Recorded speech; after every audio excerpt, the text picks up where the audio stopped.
You're watching 6 Stories at 6. We'll get you a quick roundup of all the top stories that we have lined up for you in this bulletin. And as we also continue to track the breaking news right now, we take a quick look at the top stories this hour.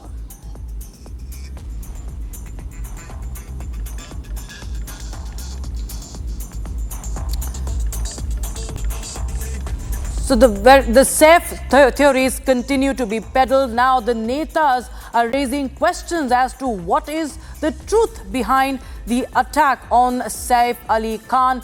Questions raised on the police investigation.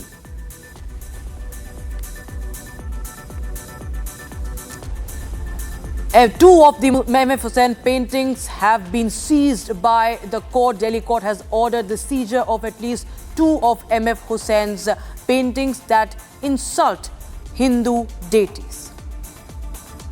And the third story, BCCI versus the Pakistan Cricket Board. Once again, it's a fresh round of people now. It is the PCCI demanding that the Champions Trophy opening ceremony venue, that is Karachi, should be shifted to a neutral venue.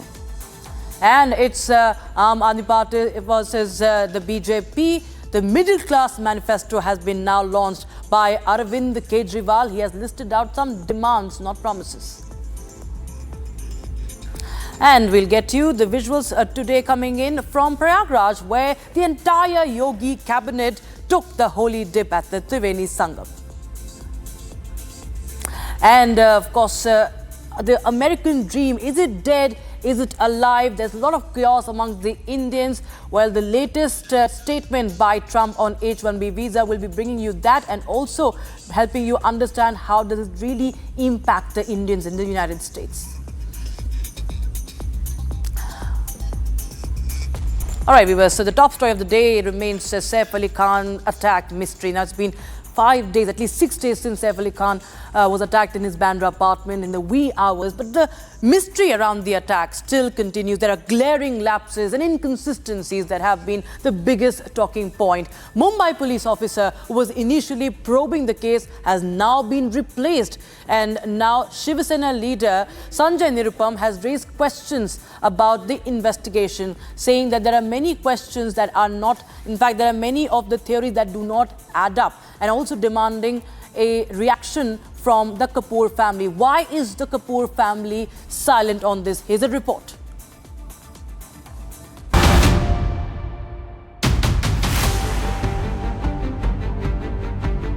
Inconsistencies, lapses, botched up probe.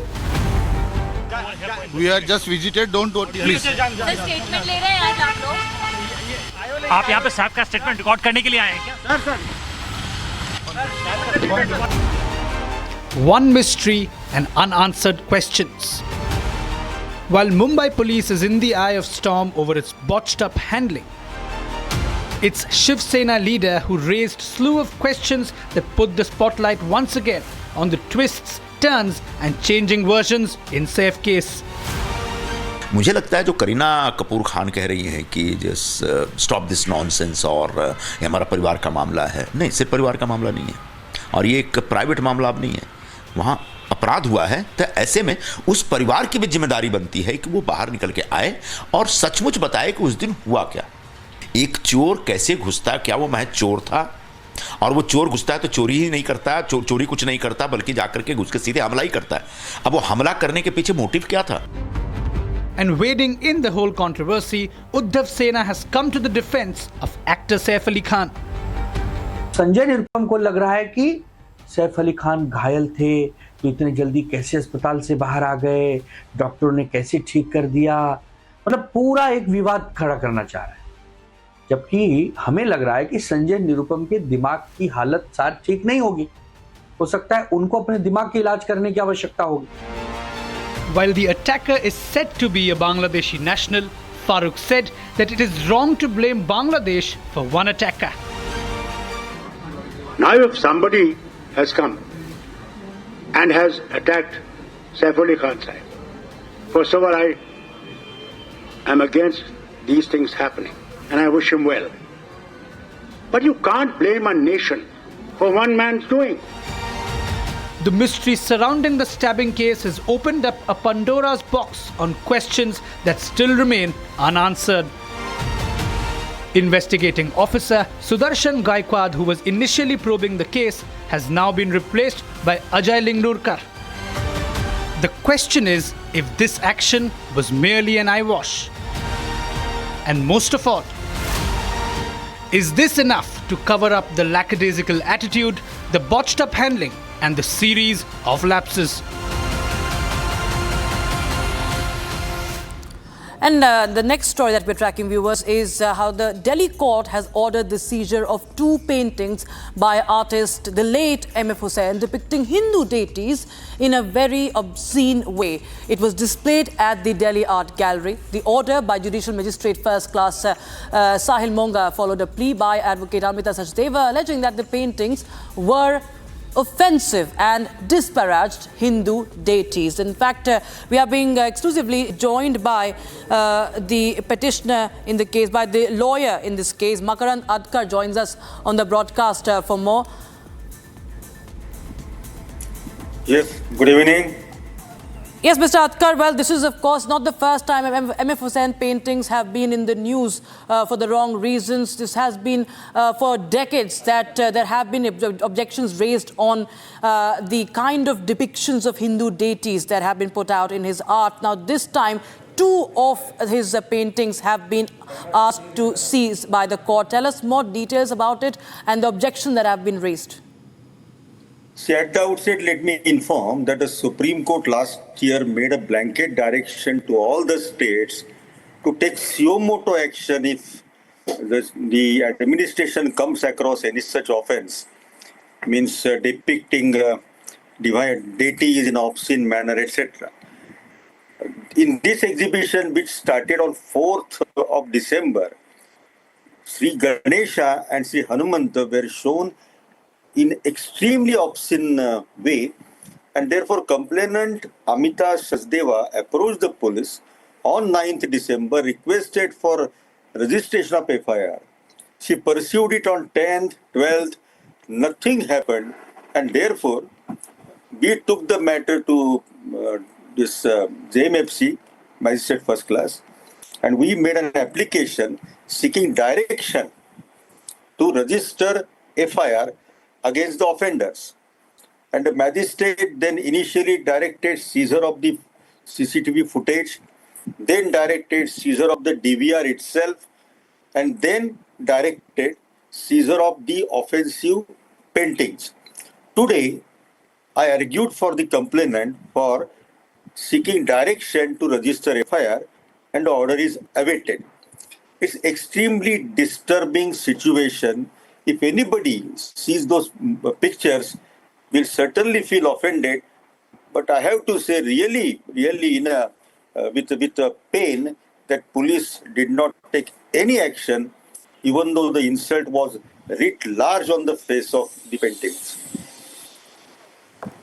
Okay, sir. Thank you so much, Mr. Adkar, for joining us with your the side on the story. Viewers, we continue to track more updates, this time from the world of sports, as uncertainty now grows around Indian captain Rohit Sharma travelling to Pakistan for the opening ceremony of the ICC Champions Trophy. India, of course, maintains the stand that it is not going to send Rohit Sharma. Now, a fresh report has claimed that the event could be moved out of Pakistan. It could be moved out of Karachi because the Indian team is not ready to travel to Pakistan to play or even attend the formalities, that is the captain's meet. Here's a report. Pakistan potentially stares at more trouble going into the big-ticket ICC Champions Trophy. A new report has claimed that the opening ceremony of the Champions Trophy could be shifted out of Pakistan, the host country for the event. The report has further claimed that the opening ceremony may now be hosted in Dubai. The report comes amid the growing uncertainty around India captain Rohit Sharma travelling to Pakistan for the opening ceremony. According to the report, the Indian Cricket Board has requested the International Cricket Council to move the opening ceremony to Dubai. The report claimed that since the tournament is to be held in a hybrid format and India will play all its matches in Dubai, the Indian Cricket Board wants the opening ceremony shifted to the same city. The Board of Control for Cricket in India has requested for the customary captain's meeting to also be held in Dubai, the report claimed. At a time when the host cricket board is racing against time to get its stadia ready for the ICC event, Pakistan could now be in for more loss of face.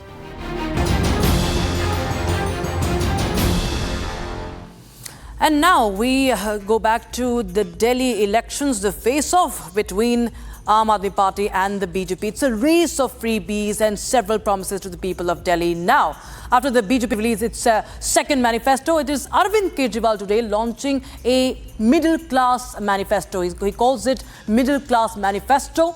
And what is interesting in that is, viewers, that there are no promises that have been made per se in this manifesto. Instead, there are 7 demands that have been made from the centre by the Aam Aadmi Party. Here's more on that. It's an all-out battle between the Aam Aadmi Party and the BJP ahead of the Delhi elections. Parties have made a slew of promises to the people of Delhi in their manifestos. But in the latest, Aam Aadmi Party Supremo Arvind Kejriwal has not made promises but demands to the centre. आज से 2 हफ्ते के बाद देश का अगला budget आने वाला है। इस लोकसभा के सत्र में आम आदमी पार्टी के सांसद मिडिल क्लास के मुद्दे संसद में उठाएंगे। मिडिल क्लास की आवाज की गूंज अब संसद में सुनी जाएगी। हम ये मांग करते हैं कि देश का अगला बजट मिडिल क्लास को समर्पित हो। Kejriwal has criticized other political parties for treating the middle class as nothing more than an ATM for the government. 7 demands have been made by the AAP government for the centre. Increase in education budget from 2% to 10% and regulate the fees of private schools. Introduce subsidies for higher education to make it accessible for middle-class families. Increase health budget to 10% and remove tax on health insurance. Raise the income tax exemption limit from Rs 7 lakh to 10 lakhs. Remove GST on essential commodities. Introduce a pension plan for senior citizens. Provide a 50% concession for senior citizens in railways. Meanwhile, the BJP is calling it a copy-pasting of its agenda. एक middle class परिवार साल में 10-12 लाख रुपए कमाता है तो income tax, GST, toll tax, education cess, sales tax, property tax, corporate tax, service tax, registration tax, capital gain tax वगैरह वगैरह वगैरह, ये सारे टैक्स मिला के एक मिडिल क्लास की 50% से ज़्यादा आमदनी केवल और केवल सरकार को टैक्स देने में चली जाती है। The former Delhi Chief Minister has also called on the central government to present a budget for the middle class. He added that AAP MPs would raise these demands in Parliament in the coming weeks. The Delhi election is boiling down to an out-and-out Aam Aadmi Party versus BJP battle. And BJP leader from Delhi, Neoma Gupta, joins us on the broadcast. Thanks so much, ma'am, for joining us on Public TV. So, this is a 7-point demand that have been made in a manifesto by Aam Aadmi Party. And very interestingly, has focused on the middle class and on tax exemptions and on GST, concessions as well, doing away with GST on several of the essential commodities, coming in right ahead of the union budget. Also, you feel that the BJP will be feeling some pressure. How does BJP react to it? Good evening, ma'am. Thank you for having me.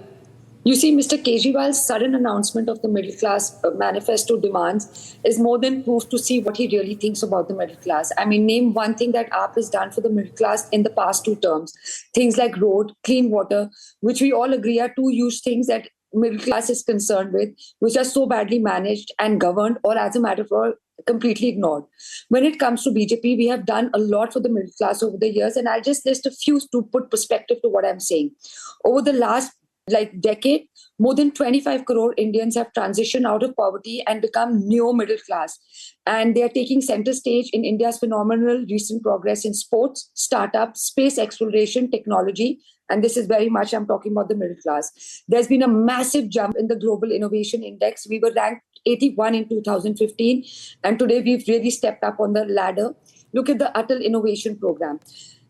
Absolutely. Right, ma'am. Thank you so much for joining us with your thoughts and your reaction from the BJP on this story. We was quickly shifting our focus to the news coming in from Prayagraj. The entire Uttar Pradesh cabinet, more than 50 of the cabinet ministers from Yogi Adityanath's cabinet in Uttar Pradesh shifted to the Mahakumbh today. There was a meeting, and what followed was the holy dip. Visuals showing Yogi with his cabinet taking a dip at the Prayagraj and also performing rituals, performing the prayers and the Aarti. Here's a report on that.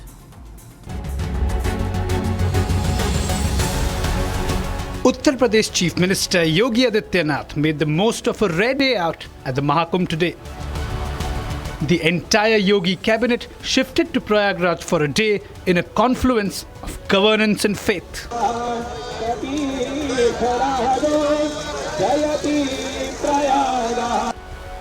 Visuals showed Yogi chairing a meeting of his cabinet in Prayagraj amid the ongoing mega pilgrimage fair. After the meeting, Chief Minister Yogi and his 54-member cabinet made their way to Triveni Sangam.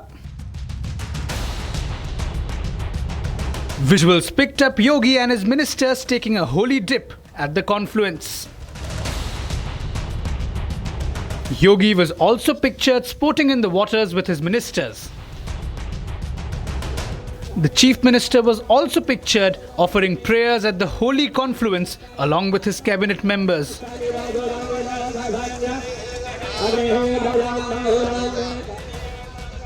Meanwhile, Samajwadi Party chief Akhilesh Yadav took a swipe at Yogi, saying Kumbh was not the place to hold cabinet meetings. As governance meets faith and Yogi shifts his cabinet meet to the sacred ambience of the Mahakumbh, why is Akhilesh crying foul? And finally, viewers, we shift our focus to the United States. On the first day of his second term as the US President Donald Trump, he signed an executive order to do away with the birthright citizenship in the United States that has ignited a heated debate on US immigration policy and its implications. The future of millions of H-1B visa-holding Indians now hang in limbo. In fact, in the latest, Trump has been quite balanced in his views on H-1B visa, saying that he wants competent people to come to the US, and not just the engineers, but people from in other fields as well. But how does this really affect the Indians in the United States? What really happens to them? American dream. We'll get you more from our expert joining us from the United States. Viewers, Purnima Voria, advisor to the USSC, joins us here on Republic TV. Thanks so much, ma'am, for joining us. And tell us, what is the mood amongst the people of Indian origin, the H-1B visa holders, the L-1 visa holders, right after that order was signed, and also this what we call a bit of a balanced view that Trump has expressed on H-1B, welcoming competent people? I think President Trump said that protecting the meaningful and the value of American citizenship, that is the reason why he's doing what he's doing.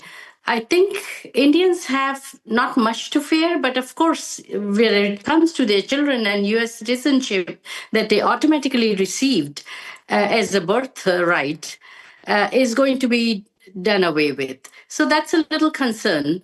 But I think being the third largest skilled population in the United States, I think President Trump stated that he's supporting the H-1B visas for competent people, not just anyone and everyone, and not just in tech industry, but also, let's say, wineries or high-end waiters and things like that. That is also being talked about. So I don't think it's that bad.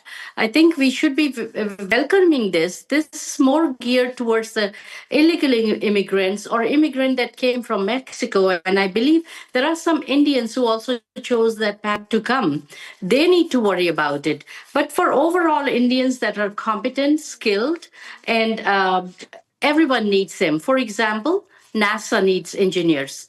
So it's not all bad as we are thinking.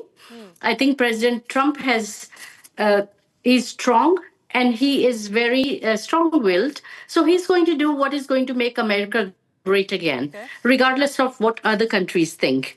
And I think even the CTO of Oracle, Larry Ellison, said, and SoftBank CEO Masayoshi Sun said, and OpenAI CEO Sam Altman said, that they all are looking forward to more skilled people, and they don't want this to go away, and it won't. I think America needs that, and also they need it for people that can learn, Americans or other immigrants that can learn from Indians who are very well competent people, to make their skills a little bit better than what it is right now. Right, ma'am. Ms. Purnima Boria, thank you so much, as always, for joining us with your insights on Republic TV. Viewers, that's all we could pack in this edition of 6 Stories at 6. We'll be right back with more in a very short break after that. We'll be right back. Stay tuned. Don't go anywhere.